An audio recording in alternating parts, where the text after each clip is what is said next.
الحمد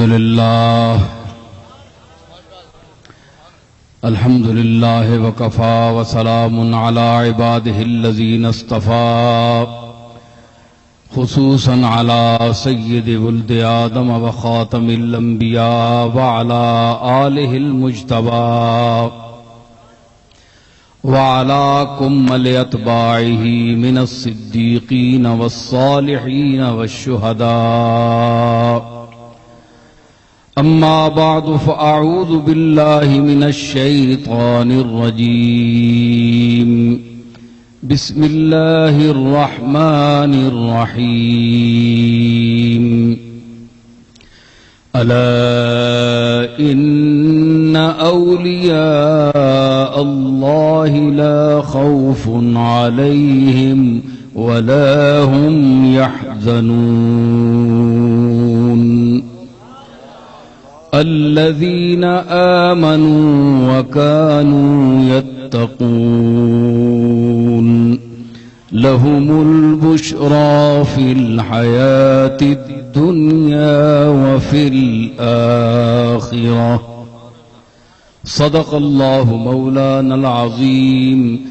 إن الله وملائكته يصلون على النبي يا أيها الذين آمنوا صلوا عليه وسلموا تسليما. دروشی باواز بلند. اللهم صل على محمد وعلى آل محمد وبارك وسلم وصل عليه. حاضرین محترم، علماء گرامی قدر، دور دراز سے تشریف لائے ہوئے باذوق سامعین، آج گولڑا شریف کے اسٹیشن پر یہ محفل حضرت پیران پیر، پیر دستگیر، مظہر شان رب قدیر،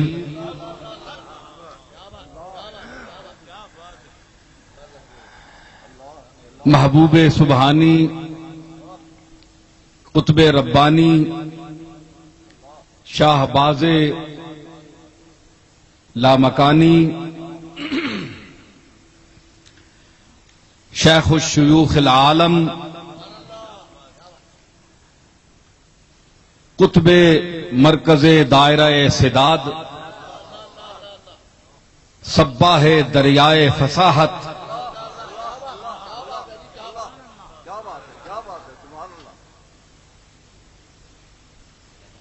وارث علوم رسول، مظہر علم حیبر الصالب، اسد اللہ الغالب، علی ابن ابی طالب،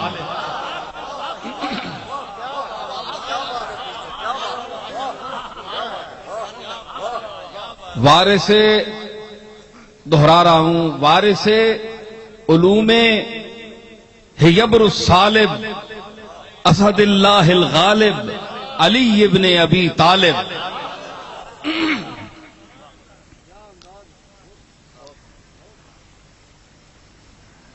حضرت شیخ عبدالقادر جیلانی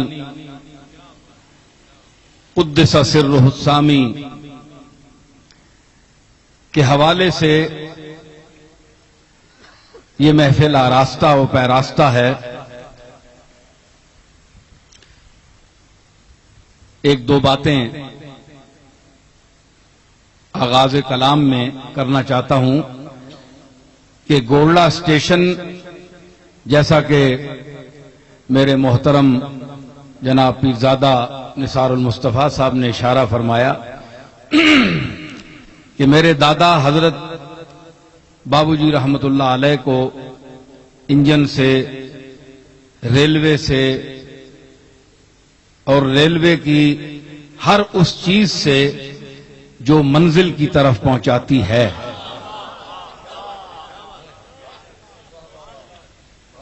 اس منزل کی طرف روانہ ہوتی ہے اور جو مسافر اس میں سوار ہوتے ہیں ان کو آسانی اور سہولت بخشتی ہے، اس ریلوے سے، ریلوے کے محکمے کے افراد جو ہیں ان سے بھی وہ محبت کرتے تھے۔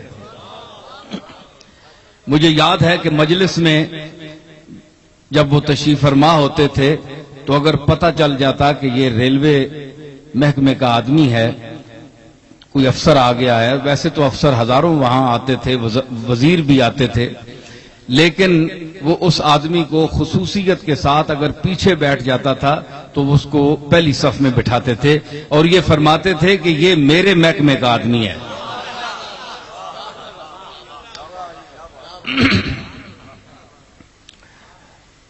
تو حاجی غلاب خان منہاس نے مدت سے مجھے کہہ رکھا تھا کہ یہاں ایک حضرت غوث پاک کے حوالے سے محفل آراستہ ہونی چاہیے، اور مجھے بچپن کا دور یاد ہے جب میں اپنے دادا کے ساتھ آتا تھا، موٹر پہ بیٹھ کے پنڈی آپ جاتے تھے تو غلاب خان منہاس کا والد کاکا اور ایک محمود یہاں ہوتے تھے مرحوم، وہ باؤجی کو پانی پلاتے تھے۔ تو وہ دور، وہ جھلکیاں، وہ ذہن میں تصورات موجود ہیں۔ تو عجیب اتفاق یہ دیکھیے کہ نیلام گھر میں ایک دفعہ طارق عزیز نے بتایا تھا کہ مین لائن پر کراچی سے لے کر پشاور تک سطح سمندر سے سب سے اونچا اسٹیشن گولڈا شریف کا ہے، مین لائن پہ۔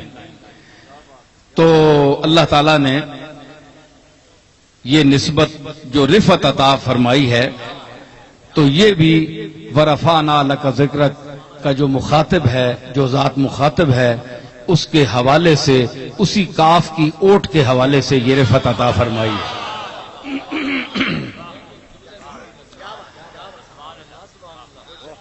تو گفتگو چلے گی، میں دیکھ رہا ہوں ایک جمع غفیر ہے، ہمارے علاقے کے لوگ بھی یہاں تشریف لائے ہیں، اور یہ کوئی لمبا چوڑا ہم نے اعلانات کا کوئی سلسلہ نہیں کر سکے۔ غلاب خان نے جلدی میں یہ محفل آراستہ کی، اور جہاں تک اس کی کوشش تھی اس کو حضرت غوث پاک سے، میرے جد اعلیٰ سے بڑی نسبت حاصل ہے، محبت حاصل ہے، تو اس کا اظہار اس نے کیا ہے۔ تو جو بہت بڑے مجمع میں بولنے والا آدمی ہو، وہ بعض دفعہ یہ خیال کرتا ہے کہ میں تھوڑے لوگوں میں اور کم علم لوگوں میں کیوں جاؤں۔ تو میں نے یہ بات نہیں سوچی، اس سے انسان کے اندر گھمنڈ پیدا ہوتا ہے۔ تو جس جگہ تیری جھلک پائی وہیں ڈوب گئے، جس جگہ تیری جھلک پائی وہیں ڈوب گئے، ہم نے قطرے پہ کیا غور نہ دریا دیکھا۔ حضرت پیران پیر کی نسبت جہاں میں نے دیکھی، اہل ذوق سامعین کا جمگھٹ جہاں میں نے محسوس کیا، وہاں میں حاضر ہو جاتا ہوں، اور یہ میرا ایک دستور ہے۔ میں یہ نہیں سمجھتا کہ میرے سامعین مجھ سے کیا سننا چاہتے ہیں، لیکن میں اتنی گزارش کروں گا کہ ان کو جو اللہ سنوانا چاہتا ہے وہ مجھ سے بلوائے گا، اور حضرت غوث پاک کی جو رضا ہوگی اللہ تعالی ہدایت فرمائے گا، اور میں اپنے گفتگو کی منازل کی طرف روانہ ہو رہا ہوں، اور میں اس ذات کو متوجہ سمجھتا ہوں اپنی طرف کہ جو منبر پر پہلی مرتبہ تشریف فرما ہوا تو خاموش ہو گیا۔ 5 منٹ کے بعد جب فصحاء و بلغائے بغداد بیٹھے ہوئے تھے، ایک جمع غفیر تھا، محدثین، مفسرین اور بڑے بڑے علماء اور جادو بیان خطیب بیٹھے ہوئے تھے، تو غوث پاک خاموش ہو گئے۔ ہیبت طاری ہو گئی کہ میں کیا بولوں۔ اتنے میں حضور علیہ الصلوۃ والسلام جلوہ فرما ہوئے، فرمایا بیٹا بولتے کیوں نہیں ہو؟ عرض کی یا رسول اللہ یہ بڑے علم کا طبقہ میرے سامنے بیٹھا ہوا ہے جو فصاحت و بلاغت کے نقطہ عروج پر فائز ہے. میں اجمی ہوں، یہ عربی ہیں. اجمی کا ویسے بھی معنی گنگا ہی ہوتا ہے، تو یہ عرب ہمیں گنگا سمجھتے ہیں، تو میں کیسے بولوں؟ فرمایا اپنے منہ کو کھول. غوث پاک نے منہ کھولا، حضور نے لعاب دہن آپ کے دہن شریف میں ڈالا. پھر حضرت علی تشریف لائے، آپ نے 6 مرتبہ ڈالا تو فرمایا بول، اللہ تعالیٰ برکت ڈالے. بس اس کے بعد یہ تھا کہ آپ کے خطاب کا یہ عالم تھا کہ اکثر محویت طاری ہو جاتی تھی اور مدہوشی کا عالم سامعین پر طاری ہو جاتا تھا اور کئی لوگوں کے جنازے اٹھ جاتے تھے. 70,000 کا مجمع کم از کم اس دور میں آپ کے مجالس وعظ میں ہوتا تھا اور آپ توحید و رسالت کا وہ درس دیتے تھے کہ اس کی مثال اس کے بعد ہمیں نظر نہیں آتی. میں نے جو آیت کریمہ تلاوت کرنے کا شرف حاصل کیا ہے اس میں اللہ نے فرمایا کہ الا ان اولیاء اللہ لا خوف علیہم ولا هم یحزنون. الا حرف تنبیہ، خبردار. تنبیہ اس کو کی جاتی ہے جو پہلے بے خبر ہو، جس کو جو دنیا کی غفلتوں میں اور مختلف امور میں پھنسا ہوا ہو، مختلف باتیں کر رہا ہو، باتیں بنا رہا ہو، لوگوں کو ورغلا رہا ہو. قرآن دیکھیں نا، یہ تو قیامت تک کا پیغام ہے نا، کسی عہد کے لیے مخصوص نہیں ہے. یہ تو قیامت تک کے لیے ذالک الکتاب لا ریب فیہ، یہ وہ کتاب ہے جس میں کوئی شک نہیں ہے، تمام باتیں یقینی اور قطعی ہیں. اور کہنے والا، نازل کرنے والا علام الغیوب ہے جو غیب کو جانتا ہے،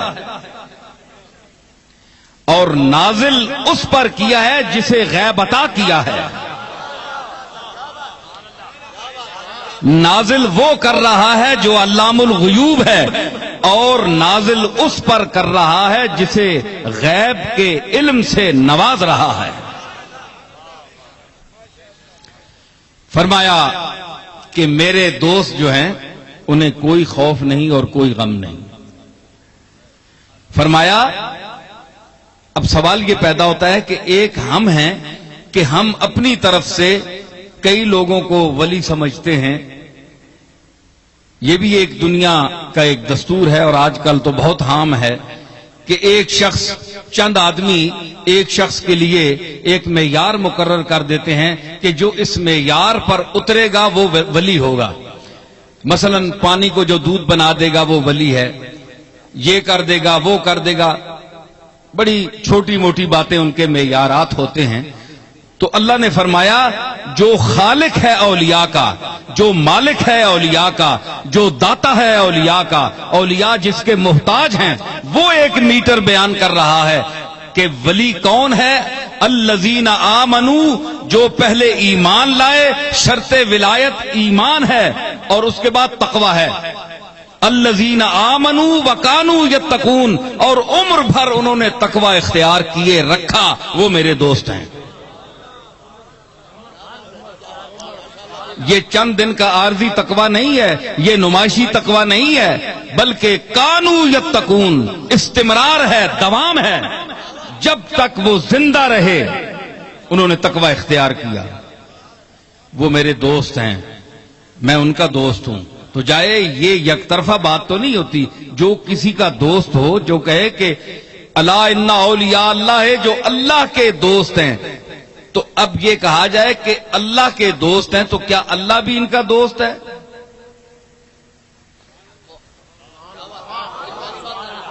بھائی یہ تو دوست ہوئے، کیا اللہ بھی ان کا دوست ہے؟ اللہ ولی الذین آمنوا. فرمایا کہ جو ایمان لائے اور ایمان پر استحکام اختیار کیا، اللہ ان کا ولی ہے. اور ایک جگہ فرمایا الا ان اولیاء اللہ ہے، جو اللہ کے ولی ہیں، یعنی یہ دوست اللہ کے ہیں اور اللہ ان کا دوست ہے. عاشقاں ہر چند مشتاق جمال دل برند، دل براں بر عاشقاں از عاشقاں عاشق ترند. عشق می نازد بحسن و حسن می نازد بعشق، آرے آرے ای دو مانا عاشق یک دیگرند.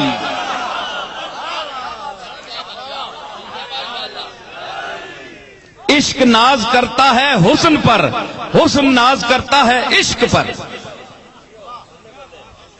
تو ثابت ہوا کہ جو اللہ کے ولی ہیں یہ دو طرفہ تالی بجتی ہے. ایک ویسے تو سب کہتے ہیں جناب ہم بھی اللہ کے دوست ہیں، ہمیں بھی اللہ دوست بنا لے، سب کی خواہش ہے جی. کئی چلے کرتے ہیں، کیا کیا مصیبتیں جھیلتے ہیں، وظائف پڑھتے ہیں، قرآن مجید نہیں پڑھتے، وظیفے زیادہ پڑھتے ہیں. جو اللہ نے کتاب نازل کی ہے اس پر غور نہیں کرتے، زیادہ تر اور چیزیں ولایت حاصل کرنے کے لیے. کئی پاگل ہو جاتے ہیں، اکثر پاگلوں کو کیس ہمارے پاس آتا ہے وظیفے پڑھ پڑھ کے. جو اللہ رسول نے تعلیم دی ہے وہ نہیں، یعنی اس پر عمل نہیں کرتے، قرآن نہیں پڑھتے، لیکن ایسی باتیں کرتے ہیں ولی بننے کے لیے. تو ایک صوفی نے کہا گر خود روی بے حاصلی، اگر تو خود جائے اس کی طرف تو یہ بے حاصل ہے. سارا دن صبح سے لے کر اللہ اللہ اللہ اللہ کرتا رہے تو شام کو وہ کہے کہ میں تجھے اپنا بندہ ہی تسلیم نہیں کرتا. سارا دن تو شور مچاتا رہا، تیری نیت ٹھیک نہیں تھی. تو دنیا کے حصول کے لیے اور مختلف مقاصد کے لیے میرا نام لیتا رہا تو شام کو وہ کہے کہ بے حاصلی، یہ تیرا جتنا جو کچھ تم نے کیا ہے یہ بے حاصل ہے. اور چوں او کشیدت واصلی، اور جب وہ تجھے خود کھینچ لے کہ آ میرے بندے تو میرا بندہ ہے تو تو واصل ذات ہو جائے گا، ذات سے مل جائے گا. حضرت پیر ہرات جنہیں مولانا عبد الرحمن جامی نے پیر ہرات کا لقب دیا، ان کے مزار پر اپنے دادا کے ساتھ حاضر ہوا تھا تو وہ فرماتے ہیں کہ اگر یک بار گوئی بندہ من رود از عرش بالا خندہ من، کہ اے اللہ اگر تو مجھے ایک مرتبہ اپنا بندہ کہہ دے کہ تو میرا بندہ ہے، مجھے بندوں کی صف میں تو شامل کر لے تو میری ہنسی خوشی کے مارے عرش سے بھی اوپر گزر جائے گی. تو یہ اللہ چن لیتا ہے. اللہ نے ازل میں اپنی ولایت اور دوستی کے لیے مخلوق کو چن لیا ہے، اس کے علم میں یہ چناؤ موجود تھا. سمجھ آئی نا؟ تو لیکن پھر بھی شریعت جب نازل کی، قرآن مجید نازل کیا تو ہدایت کا پورا سامان مہیا کیا اور اس پر کہا کہ میرے دوست وہ ہیں الذین آمنوا وکانوا یتقون، جنہوں نے تقوی اختیار کیا، لہم البشرا فی الحیات الدنیا وفی الآخرہ، ان کے لیے خوشخبری ہے دنیا میں بھی اور آخرت میں بھی. تو اللہ کے جو مقرر کردہ اور متعین کردہ اولیاء ہیں وہ یہ لوگ ہیں. اب سوال یہ پیدا ہوتا ہے کہ یہ ولایت جو ہے، یہ وہی سوال کہ اللہ نے کسی کا نام تو نہیں لیا کہ یہ میرا ولی ہے. نبیوں کا تو اللہ نے نام لے لیا، ان پر ایمان لانا ضروری ہے. جن نبیوں کا نام نہیں لیا 1,24,000 اور کم و بیش تھے تو سب کا نام تو نہیں لیا گیا، لیکن اس میں یہ عقیدہ دے دیا کل آمن باللہ و ملائکتہ و کتبہ و رسلہ، کہ اگر سب نبیوں کا نام نہیں آتا تو یہ کہہ دو کہ جو رسول آئے ہیں اللہ کی طرف سے سچے ہم ان پر ایمان رکھتے ہیں، جو کتابیں سچی آئی ہیں، جو صحائف مکرمہ انبیاء کے پاس آئے ہیں رسولوں، ان پر ہم ایمان لاتے ہیں تو ایمان ہو گیا. ٹھیک ہے نا؟ لیکن اولیاء کے تعین نہیں کیا، نام نہیں لیا، لیکن نشانیاں تو بتا دی نا، نشانیاں بتا دی. حدیث میں آتا ہے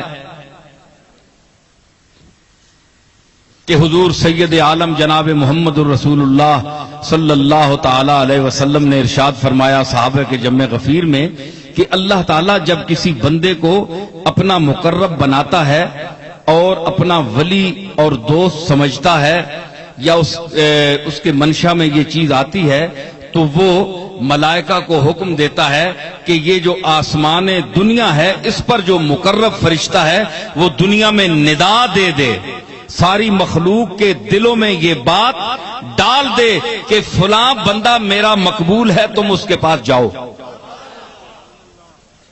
تم اس سے محبت کرو۔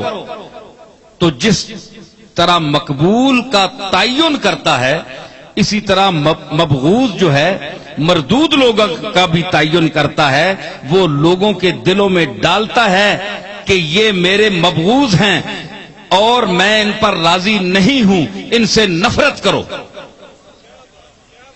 مقبولوں کی طرف بھیجتا ہے اور جو اس کے مقبول نہیں ہوتے ان سے ہٹاتا ہے لوگوں کو۔ تو ان سے ہٹانا یہ اللہ کی سنت ہے۔ کیا سمجھ آیا کہ جو اللہ کے مقبول نہیں ہیں ان سے باخبر کرنا کہ ان لوگوں سے بچو، یہ اللہ کی سنت ہے۔ وہ تو اولیاء کی طرف بھیجتا ہے جو اس کے دوست ہیں، جنہوں نے اس کا کہنا مانا، ساری عمر اس کی اطاعت کی، اس کے رسول کی اطاعت کی، ان کی طرف بلاتا ہے، ان کی طرف بھیجتا ہے۔ سمجھ آئی نا؟ تو جو اس کے دوست نہیں ہیں یا ان کو وہ دوست نہیں سمجھتا یا اس معیار پر وہ نہیں اترے، ان کے متعلق دلوں میں نفرت ڈالتا ہے۔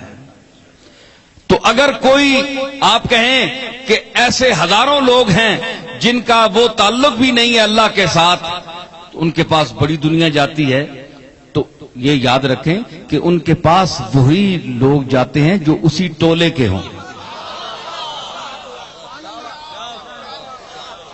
اللہ کے مقبول ٹولوں کے لوگ وہاں نہیں جاتے، سمجھ آئی نا؟ تو وہی جاتے ہیں جو اسی ٹولے سے تعلق رکھتے ہیں، وہی طبقہ ہے، وہ ایک مخصوص طبقہ ہے۔ تو ان سے بچنا اس لیے ضروری ہے کہ وہ اللہ تعالی کی طرف دعوت اس انداز سے دیتے ہیں کہ اللہ نے جن اپنے مخصوص بندوں کو، انبیاء کو، صلحاء کو دنیا میں معزز بنایا ہے، عزت دی ہے، ان کی وہ توہین کرتے ہیں۔ ایک مثال میں پیش کروں گا، آپ کہیں گے کہ یہ کیسی بات ہے، نبیوں کا تو ایک طبقہ ہے خاص۔ آپ کو یاد نہیں کہ حضرت عیسیٰ علیہ السلام نے فرمایا تھا، انی قد جئتکم بآیۃ من ربکم، کہ میں تمہارے رب کی طرف سے ایک نشانی لے کر آیا ہوں۔ انی اخلق لکم من الطین کہیئۃ الطیر فانفخ فیہ فیکون طیرا باذن اللہ۔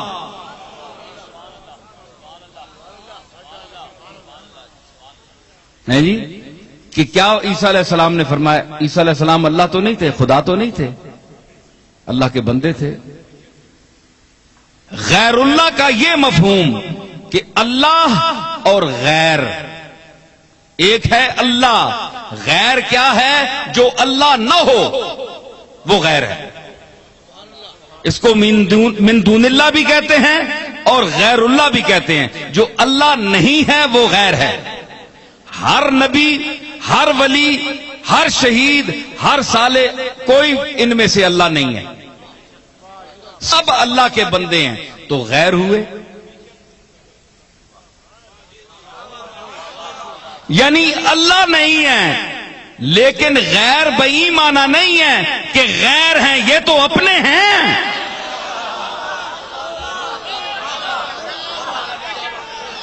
یہ وہ غیر کا معنی نہیں ہے، وہ غیریت ہے، ٹھیک ہے نا؟ اب دیکھیں نا، میں بیٹھا ہوا ہوں، میں ہوں، میرا وجود ایک وجود ہے، میرے نام کے لوگ کئی آ سکتے ہیں، میری شباہت بنا کر کئی لوگ آپ کے سامنے آ سکتے ہیں، لیکن میں نہیں ہوں، ہے جی؟ تو میری شباہت بھی ہو، میری نقل بھی ہو، سب کچھ کریں، لیکن میں نہیں ہوں، یہ میرا فیصلہ ہے، میں نہیں ہوں۔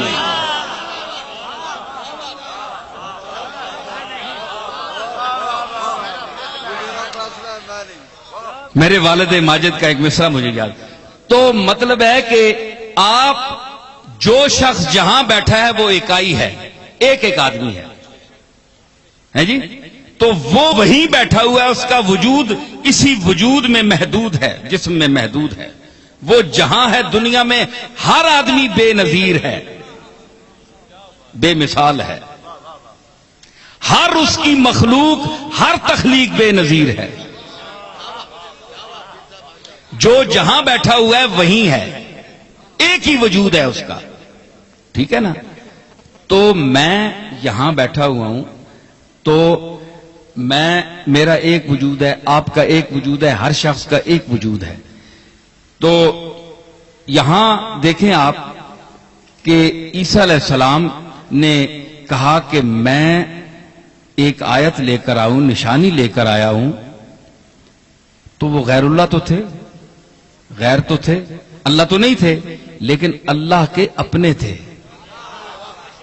دوسرے غیر کے معنی میں نہیں تھے، اللہ کے علاوہ تھے، یعنی اللہ کی مخلوق تھے، بندے تھے، لیکن اللہ نے فرمایا، اب جو یہ دعویٰ کر رہے ہیں اور اس کا قرآن ثبوت دے رہا ہے، یہ حدیث بھی نہیں ہے، قرآن ہے، انی اخلق لکم، میں پیدا کروں گا۔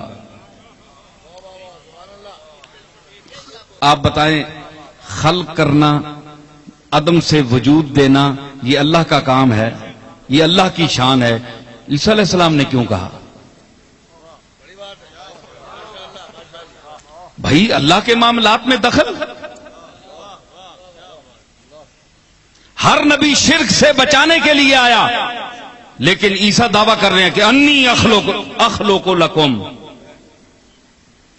میں پیدا کروں گا تمہارے لیے، من الطین، مٹی سے۔ اللہ نے بھی مٹی سے انسان کو پیدا کیا، عیسیٰ بھی پیدا کر رہے ہیں، بھائی صرف اس کی مورتی اور صورت بناؤ گے نہیں، فَأَنفُخُ فِيهِ، اللہ نے فرمایا وَنَفَخْتُ فِيهِ مِن رُوحِي، اللہ نے فرمایا کہ میں نے آدم کو جب بنا لیا تو اپنی روح اس میں پھونکی، روح پھونکی۔ عیسیٰ علیہ السلام وہی بات کر رہے ہیں، فَأَنفُخُ فِيهِ،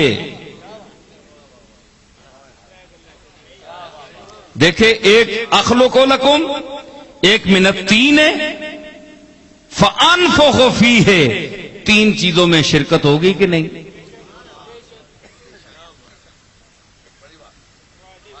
ایک پیدا کروں گا، خلاق عظیم، خلاق عالم اللہ ہے، فرمایا انی اخلق لکم، میں تمہارے لیے پیدا کروں گا، شرکت ہو گئی۔ پھر کیا چیز؟ من الطین، مٹی سے، اللہ نے بھی مٹی سے بنایا، خلق الانسان من صلصال کالفخار وخلق الجان من مارج من نار، انسان کو مٹی سے، کھنکتی ہوئی مٹی سے، بجتی ہوئی مٹی سے بنایا۔ انہوں نے بھی کہا میں بھی بناؤں گا، فَأَنفُخُ فِيهِ، اور میں اس میں پھونک ماروں گا۔ جی تو اللہ نے فرمایا ایک فرق لطیف، وَنَفَخْتُ فِيهِ مِن رُوحِي، اپنی روح اس میں ہوتی ہے جو جسم ہو، جس کا جسم ہو، اللہ تو جسم سے پاک ہے، تو اللہ نے کون سی، اللہ کی میں روح کون سی تھی؟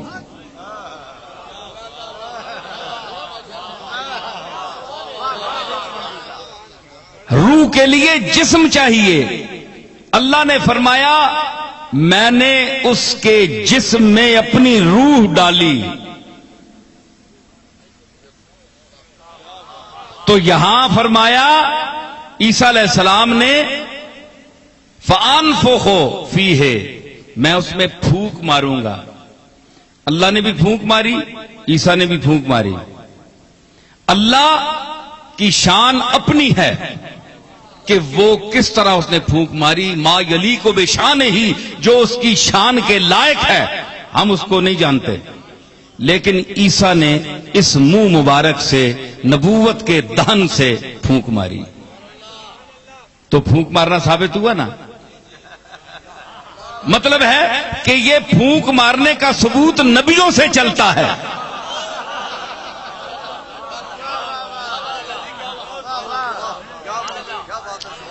پھونک ماری اللہ دیکھ بھی رہا ہے، سن بھی رہا ہے، اس کے سامنے یہ سب کچھ ظہور فرما رہے ہیں۔ نہیں جی، اللہ بھی موجود ہو اور غیر بھی موجود، یہ شرک نہیں ہے تو بلا اور یہ کیا ہے؟ آپ بس کافی۔ تو اللہ تعالی نے یہ کچھ کیا تو فرمایا فَأَنفُخُ فِيهِ، میں اس میں پھونکوں گا، یہاں میں روح ہی نہیں فرمایا، میں پھونک ماروں گا، فَيَكُونُ طَيْرًا بِإِذْنِ اللَّهِ، یہ اڑتا ہوا پرندہ ہو جائے گا اللہ کے اذن سے، اللہ کے اذن سے ہے جی۔ مطلب یہ ہے، پھر یہ تو بات ثابت ہوگی نا کہ کام کیا عیسیٰ علیہ السلام نے وہی جو اللہ کرتا ہے جی۔ پھر یہاں تک نہیں، اب علم غیب دیکھیے، یہ جو کہتے ہیں جناب کہ غیب کا علم نہیں ہے، غیب کا علم اللہ جانتا ہے، یہ ٹھیک ہے، وہی جانتا ہے، علام الغیوب وہی ہے، مالک حقیقی غیب کا وہی ہے، لیکن یہاں اس کا کیا ہم معنی کریں گے؟ وَأُنَبِّئُكُمْ بِمَا تَأْكُلُونَ، عیسیٰ علیہ السلام نے فرمایا کہ جو تم اپنے گھروں میں کھاتے ہو میں تمہیں خبر دیتا ہوں، میں تمہیں بتاتا ہوں تم کیا کھاتے ہو۔ ہزاروں گھر ہیں، ہزاروں لوگ ہیں، لیکن نبی کہہ رہا ہے وَأُنَبِّئُكُمْ بِمَا تَأْكُلُونَ، پھر صرف یہی نہیں ہے وَمَا تَدَّخِرُونَ فِي بُيُوتِكُمْ، اور جو اپنے گھروں میں تم نے جمع کر کے رکھا ہوا ہے میں اس کی بھی تمہیں خبر دیتا ہوں۔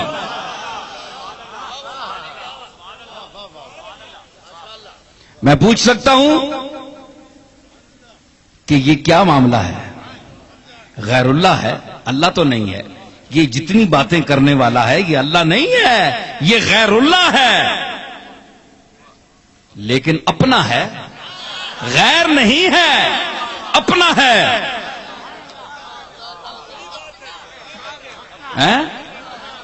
دیکھیں نا، میں نے مثال دی تھی کہ میرا وجود ایک ہے، آپ کا وجود ایک ہے، آپ اکائی ہیں، ہر فرد ایک اکائی ہے، لیکن میرا وجود اپنا ہے جی، آپ سب میرے غیر ہیں، میں نے یعنی آپ کا وجود میں نہیں ہوں،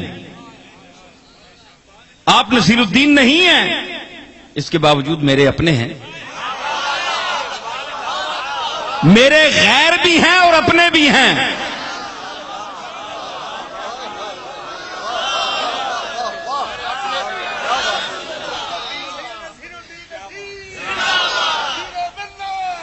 تو غیر کی رٹ لگانے والوں کو یہ سمجھنا چاہیے کہ یہ غیر اللہ ہے، من دون اللہ ہے، تو یہ مطلب نہیں ہے، تو پھر یہ کیا ہوگا؟ یہ کیا ہوگا؟ یہ ہے تو غیر، اللہ تو نہیں ہے، لیکن کام اللہ والے کر رہا ہے، اللہ والے کام کرتا ہے، ٹھیک ہے غیر، لیکن غیر ایسا ہے جو اپنا ہے، اللہ نہیں ہے لیکن ہے غیر، لیکن ہے اپنا۔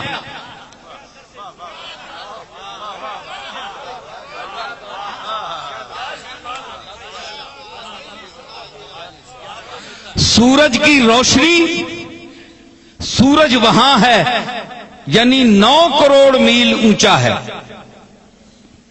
اس کی شعاعیں سفر کر کے یہاں پہنچتی ہیں،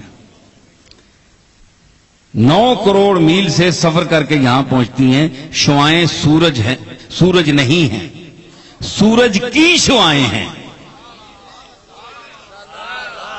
شعاعیں سورج نہیں ہیں، سورج کی شعائیں ہیں، ٹھیک ہے نا؟ تو من وجہ یہ شعائیں غیر بھی ہیں اور عین بھی ہیں۔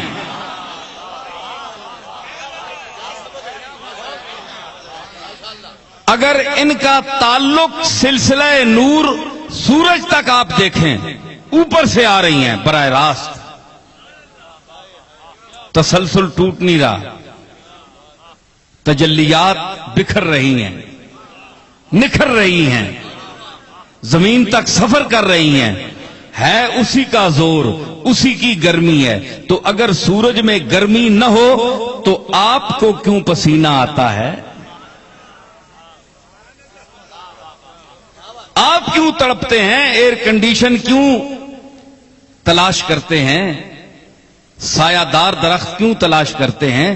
تو اس کی گرمی ہو بہو وہ بھیجتا ہے اور زمین تک پہنچتی ہے، اس لیے آپ اس کو سورج کی کرن کہتے ہیں۔ کرن سورج نہیں ہے اور سورج کرن نہیں ہے، سورج کرن نہیں ہے اور کرن سورج نہیں ہے، کرن سورج کا غیر ہے، بئی مانا کہ سورج وہاں ہے، یہ اس کا جلوہ ہے، اس کا ظہور ہے، اس کی صفات کا ظہور ہے۔ کیوں کہ سورج میں روشنی بھی ہے، تمازت بھی ہے، گرمی بھی ہے اور روشنی بھی ہے، یہ دو صفتیں ہیں۔ تو اس میں کرن اس کا مظہر ہے، سورج کا مظہر ہے۔ سورج دو چیزوں میں نمودار ہے کرن بھیج کر، ایک گرمی میں ایک روشنی میں، تو کرن اس کی مظہر ہے، ٹھیک ہے؟ تو دیکھیں سمندر ہے، موج ہے، پانی کی مختلف شکلیں ہیں، ایک موج ہے، ایک حباب ہے، بلبلا، اس کا بھی تعلق پانی سے بھی ہے، موج جو آتی ہے اس کا تعلق بھی پانی سے ہے، تلاطم جو ہے پورا، اور اس کا بھی تعلق جو ہے وہ پانی سے ہے، اور گرداب کا تعلق بھی پانی سے ہے۔ تو کیا آپ گرداب کو سمندر کہیں گے؟ نہیں۔ موج کو سمندر کہیں گے؟ تو اگر موج سمندر ہے تو موج کا نام کیوں رکھا ہے آپ نے؟ اس کو سمندر کہنا، آپ نے الگ نام رکھا ہے، یہ جی موج ہے، یہ جی حباب ہے، بلبلا ہے، اور یہ گرداب ہے۔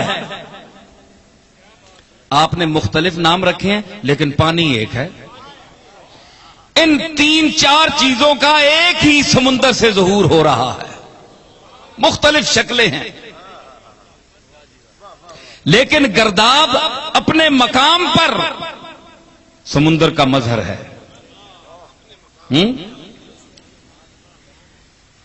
مجھے یہ اگر چونکہ جہاں میں نے بات چھوڑی ہے یہاں مجھے یاد کرائیے گا، مجھے گردار پر ایک شعر یاد آ رہا ہے۔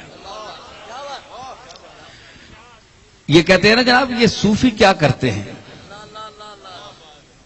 یہ کیا چیز ہے، تصوف کیا چیز ہے، یہ کہ دکانداری ہے جی، یہ جلب منفعت ہے، پیسے اکٹھے کرنے کا ایک طریقہ ہے، یہ پیری مریدی کیا ہے، یہ تصوف خانے کیا ہیں، یہ خانقاہیں کیا ہیں؟ آؤ میں تمہیں بتاتا ہوں خانقاہ کیا ہے۔ صرف ہم خانقاہوں میں بیٹھنے والے نہیں ہیں، ہمارے پاس ثبوت ہے ہر چیز کا ہے جی۔ تو صوفی نے کیا کہ گرداب کیا ہے، علامہ نے کہا تھا کہ خودی کا ایک لفظ بولا، یاد کرائیو میں جی تھے، خودی کا ایک لفظ بولا، تو ہمارے تصوف کی پرانی کتابوں میں خودی کا مفہوم ہوتا ہے کبر کے معنی میں، تکبر، خودی کفرست نفی خیش کنزود، خودی کفر ہے اپنی نفی کرو، لیکن علامہ نے اس کو عرفان ذات کا مفہوم دیا کہ اپنے آپ کو پہچاننا، خودی، اس میں کبر نہیں ہے، تکبر نہیں ہے، غرور نہیں ہے، اپنے آپ کو پہچاننا یہ خودی ہے۔ بعض لوگ جہالت کی وجہ سے علامہ اقبال پر اعتراض کرتے ہیں کہ یہ کیا چیز ہے، اس نے کیا بیان کیا، ان کو پتہ ہی نہیں ہے بیچاروں کو، علم کم ہے،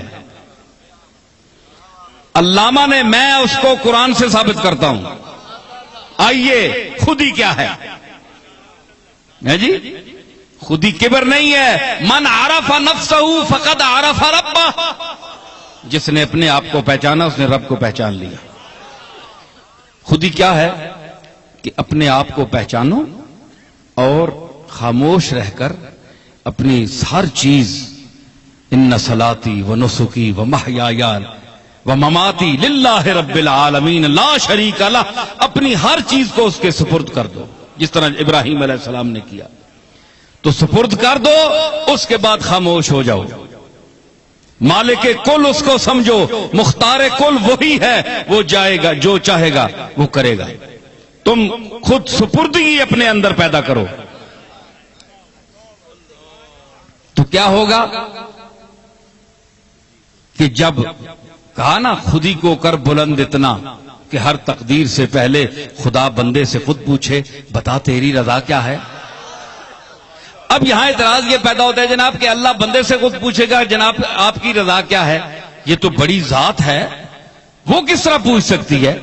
بندہ جو اللہ کی رضا کا طالب ہوتا ہے، یہ اللہ، یہ عجیب چکر ہے، الٹی گنگا بہ رہی ہے کہ اللہ بندے سے پوچھے. تو علامہ پر بعض فاتر العقل لوگوں نے جو عقل سے خالی تھے، علم کم تھا، انہوں نے اعتراض کر دیا. تو علامہ کی طرف سے میں جواب دیتا ہوں. تو مجھے یہ بتا تیری رضا کیا ہے، یہ بندہ کامل مراد ہے. ہر نتھو خیرہ نہیں ہے، کامل آدمی، کامل انسان. اگر یہ نہیں ہے تو کیوں فرمایا قد نرا تقلب وجهك في السماء فلنولينك قبلة ترضاها.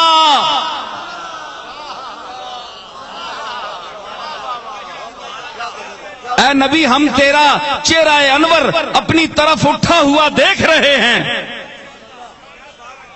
ان قریب ہم اس قبلے کی طرف تجھے متوجہ کر دیں گے، ترداہا، جس پر تو راضی ہے. خدا بندے سے خود پوچھے بتا تیری رضا کیا ہے.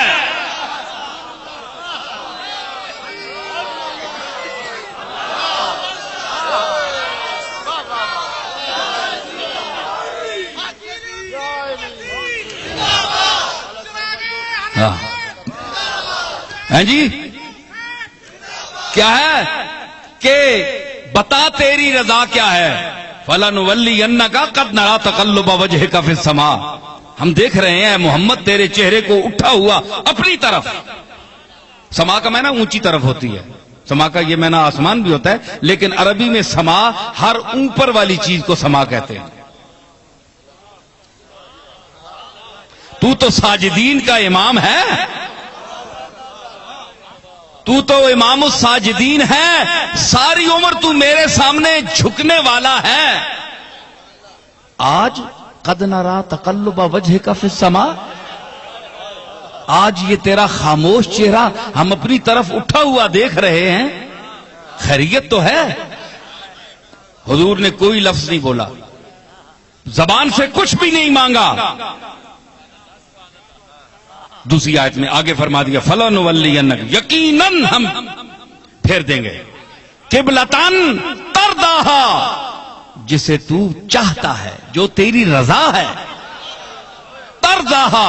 اور یہاں کیا فرمایا وَالضُّحَىٰ وَاللَّيْلِ إِذَا سَجَىٰ مَا وَدَّعَكَ رَبُّكَ وَمَا قَلَىٰ وَلَلْآخِرَةُ خَيْرٌ لَكَ مِنَ الْأُولَىٰ وَلَسَوْفَ يُعْطِيكَ رَبُّكَ فَتَرْضَىٰ.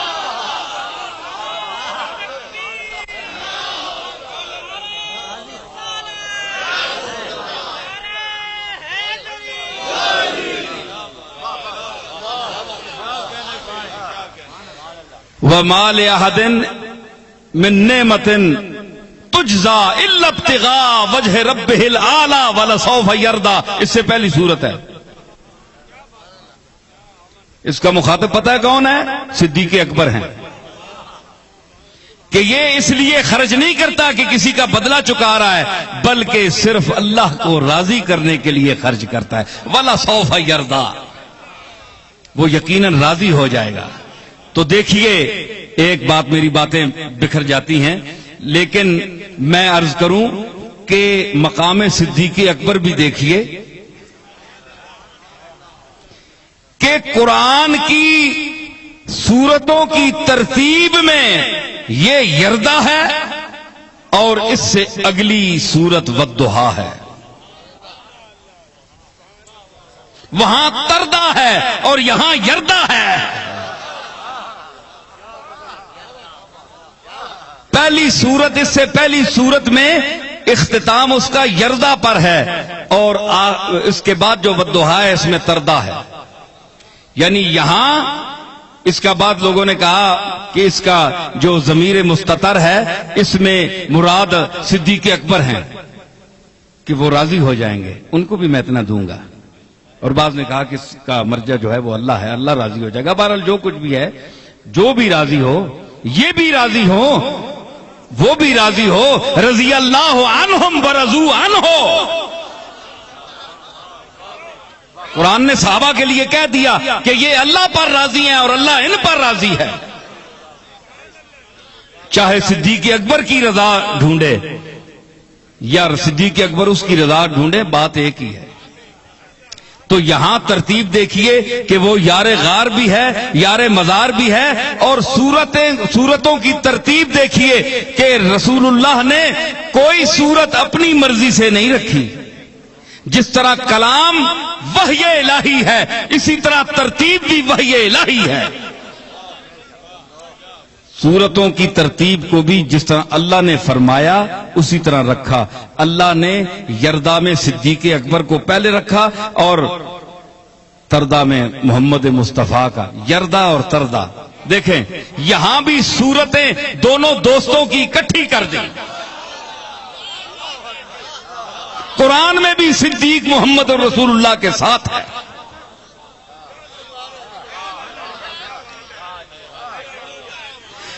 تو کیا فرمایا کہ فَلَنُوَلِّيَنَّكَ قِبْلَةً تَرْضَاهَا، ہم تو راضی ہو جائے گا تو کیا ہے، بتا تیری رضا کیا ہے۔ فٹ ہو گئی نا گل، صحیح ہوگی۔ حضور کی ایک حدیث آتی ہے، فرمایا جب غفیر بیٹھا تھا صحابہ کا، حضرت صدیق اکبر بھی تشریف فرما تھے، حضرت عمر بھی، حضرت عثمان، تمام جلیل القدر صحابہ تشریف فرمائے تھے۔ تو حضور نے فرمایا، آپ کا آخری دور تھا، فرمانے لگے کہ اللہ نے ایک بندے کو اختیار دیا ہے کہ وہ اس کی طرف چلا جائے یا دنیا میں رہے۔ یہ حدیث ہے اور تمام مستند مجموعہ ہائے حدیث میں یہ حدیث موجود ہے، کسی نے اس پر اعتراض نہیں کیا۔ تو محفل برخاست ہوئی تو حضرت صدیق اکبر رونے لگے اسی مجلس میں۔ تو صحابہ نے عرض کی کہ حضرت آپ کیوں رو رہے ہیں، ہمیں تو کوئی، آپ نے، حضور نے ایک بات فرمائی تھی، فرمایا نہیں مجھے اس سے جدائی کی بو آ رہی ہے، یہ اپنی رخصتی کا، حضور الوداع کا ذکر کر رہے ہیں کہ میں دنیا سے جانے والا ہوں۔ تو اس بندے نے فرمایا، حضور نے فرمایا کہ اس بندے نے اختیار کیا کہ اے مالک میں تیری صحبت اور تیری رفاقت کو ترجیح دیتا ہوں دنیا میں رہنے سے، میں دنیا میں نہیں رہتا، اب میں تیری طرف آنا۔ تو اب دیکھیے کہ یہ اختیار دیا نا، یہ اختیار دیا نا، آپ تو کہتے ہیں کوئی اختیار نہیں ہے، بھئی آپ کو اختیار نہیں دیا ہوگا، آپ کو اختیار نہیں دیا، لیکن جس کو وہ دینا چاہتا ہے اس کو اپنی صفات کے ظہور میں بھی اختیار دیتا ہے۔ انی اخلق لکم من الطین کہیئۃ الطیر فانفخ فیہ فیکون طیرا باذن اللہ، اپنے کاموں میں بھی اختیار دیا اس نے۔ دیکھو اللہ کی مرضی کے سوا عیسیٰ کچھ کر سکتے تھے؟ نہیں کر سکتے تھے، لیکن ان کو، محمد عربی کو زندگی کا اختیار دیا۔ حضور بتا تیری رضا کیا ہے، دنیا میں رہنا چاہتا ہے یا میرے پاس آنا چاہتا ہے؟ یہ آپ کا ہمارا تعلق ہے کہ ہم مجبور حیات ہیں، نہیں جی، کہ جب تک ہمیں جینا اس نے ہماری گردن میں ڈال رکھا ہے تو ہم نے جینا ہے، جب موت دے دے گا تو ہم نے مجبوراً مرنا ہے۔ ہماری حیات بھی مجبور ہے، ہماری موت بھی مجبور ہے۔ نہیں جی، زندگی در گردنم افتاد بے دل چارہ نیست. مرزا بے دل کہتا ہے کہ زندگی تو میری گردن میں پڑ گئی ہے. زندگی در گردنم افتاد بے دل چارہ نیست، شاد باید زیستن ناشاد باید زیستن. اب اگر تم نے غمگین ہو کر رہنا ہے تو یہ بھی تم نے زندگی گزارنی ہے. اگر خوشی ملی ہے تو خوشی والوں کی بھی زندگی گزر جائے گی، غم والوں کی بھی گزر جائے گی. یہ تو اس نے لکھ رکھا ہے، جب تک جو شخص زندہ رہے گا. تو یہ مجبور ہے حیات ہے جی.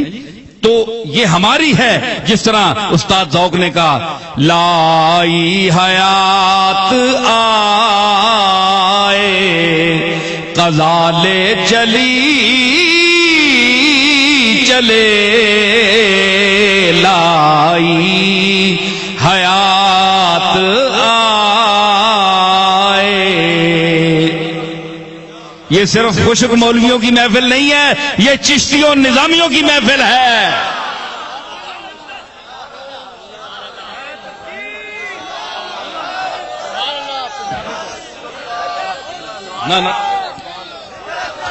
لائی حیات آئے قضا لے چلی چلے، لائی حیات آئے قضا لے چلی چلے، لائی حیات آئے قضا لے چلی چلے. ارے اپنی خوشی نہ آئے نہ اپنی خوشی چلے، لائی حیات آئے. ہم مجبور حیات ہیں، ہم مجبور ممات ہیں، جن کی مگر جن کی عالی صفات ہیں. لیکن جو محبوب ذات ہیں ان کے بلند درجات ہیں. ان سے پوچھا جاتا ہے آپ رہنا چاہتے ہیں یا ہمارے پاس تشریف لانا چاہتے ہیں؟ جی تو یہ بھی تردہ کا من مفہوم ہوا کہ نہیں؟ حضور نے کچھ عرض کی تھی کہ یا اللہ میں آپ کی طرف آنا چاہتا ہوں، نہیں، از خود فرمایا. حضور خاموش رہے، سب کچھ سپرد کر دیا مالک کے. میری زندگی اور موت کا مالک خالق تو ہے، تو جان، تیرا کام جانے. مقام خودی عرفان ذات پر بیٹھے کہ جو مجھے دیا ہے اس نے، میں اس پر صابر و شاکر ہوں، مطمئن ہوں. ہے جی. تو فرمایا بتا تیری رضا کیا ہے، تیری کیا رضا ہے؟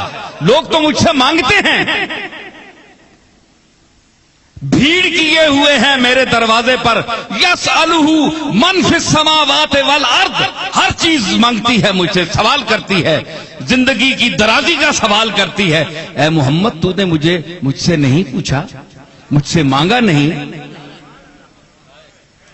بھائی حضور کیوں مانگتے؟ حضور آپ جیسے تو نہیں ہیں. وہ تو کہہ دیا تھا قل انما انا بشر مثلکم، وہ تو مکے والوں کے لیے کہہ دیا تھا کہ یہ جو کہتے ہیں تمہاری طرح بشر ہیں تو تم کہہ دو تمہاری طرح ہی صحیح. تو اس میں تمہیں شک پڑ گیا کہ وہ ہماری طرح زندگی مانگیں گے؟ نہیں، یہ نبی زندگی مانگنے والا نہیں ہے، زندگی دینے والا ہے.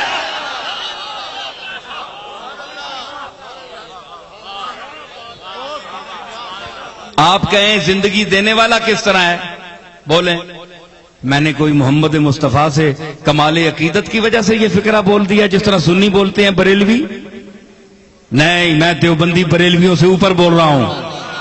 میں یہ فکرہ ہر خطاب میں دہراتا ہوں. نہ میرا مخاطب دیوبندی ہے، نہ بریلوی ہے، نہ شیعہ ہے. جو میں سمجھ رہا ہوں وہ میں بول رہا ہوں. سمجھ آئی؟ یہ رسول کس طرح زندگی دیتا ہے؟ بولیں. آپ کے پاس کوئی دلیل ہے؟ فکرہ تو سب میں نے بھی بول دیا آپ کے سامنے، آپ نے بڑی داد دے دی، لیکن اس کو ثابت کوئی کرے گا. فرمایا ولا تقولوا لمن يقتل في سبيل الله اموات بل احياء ولكن لا تشعرون، جو میرے راستے میں قتل ہوتے ہیں ان کو مردہ مت کہو. اگر رسول اللہ پر ایمان نہ لائے وہ آدمی تو وہ شہید کا مرتبہ حاصل کر سکتا ہے؟ نہیں. تو پھر رسول پر ایمان لانا اس کو مرتبہ شہادت تک پہنچاتا ہے نا، اس کو زندگی دیتا ہے.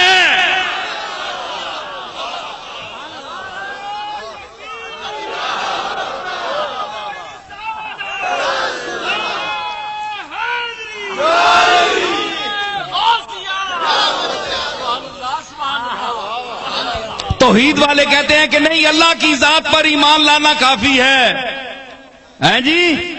نہیں، رسول اللہ کی، اس رسول کی غلامی کا توق بھی تمہیں اپنی گردن میں ڈالنا پڑے گا. تو جب ڈالو گے، ایمان لاؤ گے کملی والے پر، تو فرمایا ولا تقولوا، اے خبردار ان کو مردہ مت کہنا. مردے تم ہو، تم چلتی پھرتی لاشیں ہو، تمہیں کون جانتا ہے؟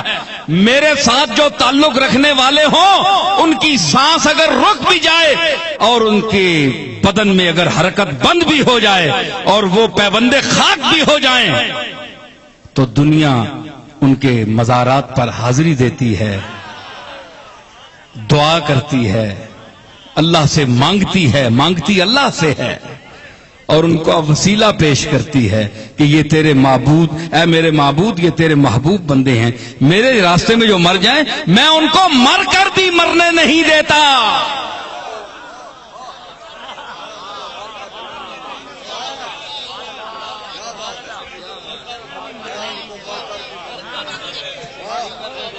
نہیں مرنے دیتا، کیونکہ میرے نزدیک فلسفہ موت و حیات اور ہے.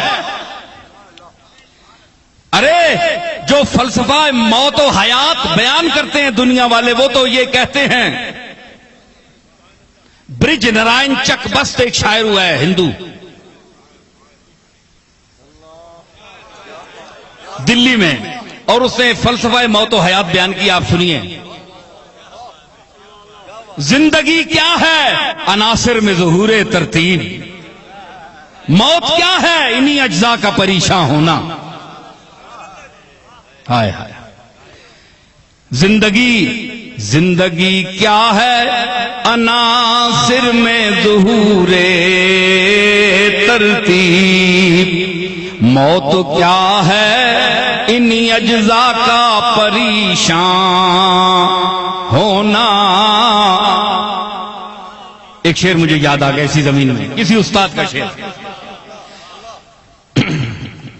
آرزو یہ ہے کہ جب لوگ مجھے دفن کریں، آرزو یہ ہے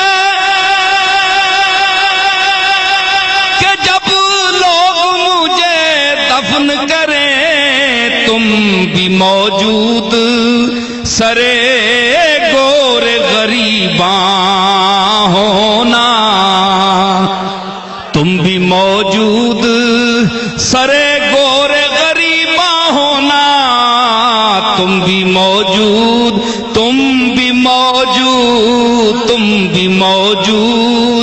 سرے گور غریباں ہونا. رے تم بھی موجود. قبراں تے بندے کھلوتے ہو سن محلے نے، گراں نے، علاقے نے، تم بھی موجود سرے گور غریباں. میری قبر پہ دفن کرنے والے اس ویلے تم ہی کھلوتا ہو سے، تم ہی کھلوتا ہو.